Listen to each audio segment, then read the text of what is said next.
Busy ako mga bossing ko sa pagtatanggal mga bossing ko ng kuto dito po sa aking alaga mga bossing. Ngayon pa mga bossing ko, hindi ko ito tatantanan hanggat hindi po ito nasasaid mga bossing. Kaya kaagad-agad po mga bossing ko yung nagpabili na ako mga bossing ko, itatry ko lang kung e-effect po mga bossing ko yung pantanggal ng kuto sa tao dito po mga bossing ko sa aming alaga. Ngayon pa mga bossing ko ay talaga namang naubos 5 sachet po dyan mga bossing ko at sinilinisan ko rin po ang tenga. Talagang hindi ko tinantanan hanggat ako po mga bossing ko may nakikita pa. Bukas po mga bossing ko uulitin ko po ito muli hanggang sa totaling masimot po siya. Kasi alam nyo na kapag po tayo nag-alaga ng ganito dapat po talagang ati pong tututukan. Kasi nakakaawa naman po sila kung ito po ay pababayaan po natin. Kumbaga yan po ay lalong dadami ng dadami at kadidirian.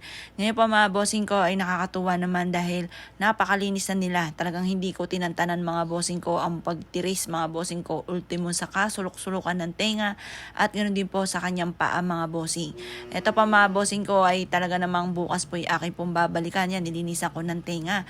Ay nako mga bossing ko, ako po ay natutuwa naman mga bossing ko dahil alam ko masaya naman ang aming mga alaga mga bossing ko dahil sila po ay malinis na. Ngayon pa mga bossing ko, yung 2 tenga po niyan ay talagang hindi ko tinantanan mga bossing ko ng pagkuha ng mga kuto. Hindi ko alam kung saan ito nanggaling mga bossing. Basta tanda lang po namin, sila po ay groom po namin mga bossing ko. Pagkatapos pagbalik po niya, makalipas na ilang araw ay nakapansin kami na parang may kuto. Doon lang po yun nagsimula. Ang sabi po ng veterinaryo ay maaaring nahawahan po ito ng kuto doon sa pinagpadalahan mga bossing ko dahil maaaring may kuto doon sa pinagpadalahan mga boss. Ngayon po mga bossing ko, ako na may nagtataka dahil bakit ba ito'y pinaturukan ko ng mga bossing ko ng pantanggal ng kuto? Ay ba't ba ito'y parang lalong dumami mga bossing ko ang kuto? Ngayon pa mga bossing ko ay talaga namang hindi ko tatantanan, hindi ko na po ito padadala pa sa dahil baka dumami na naman at mahawahan na naman doon sa pupuntahan po niya. Kaya ako na lang ang magtatanggal ay talaga namang hinimay ko ng gusto mga bossing ko.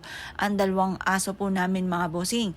Ultimo yung kasulok-sulok at ultimo mga gilid-gilid at mga singit-singit mga bossing ko ay tinaas ko na ang papo nito at talaga namang tinignan ko kung ito po ay nasaid na mga bossing ko. Ito nga po sabi ko sa aking aso. Dahil ang gusto ng aso ko ay manakbo na kaagad mga bossing ko kaya ito po ay aking hinaharangan. Baka po kasi manakbo na kaagad ay hindi pa ako tapos.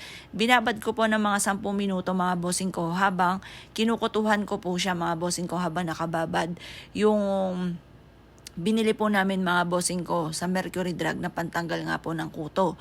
Pero sa tao po yun, tatry ko lang po mga bossing ko kung effective po dito.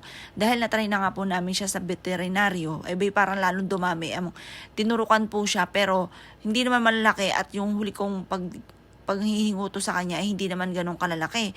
Bakit ba ito yung mga bossing ko ay nung kung kailan tinurukan ay ang lalaki na nakikita ko mga bossing ko at parang lalong dumami.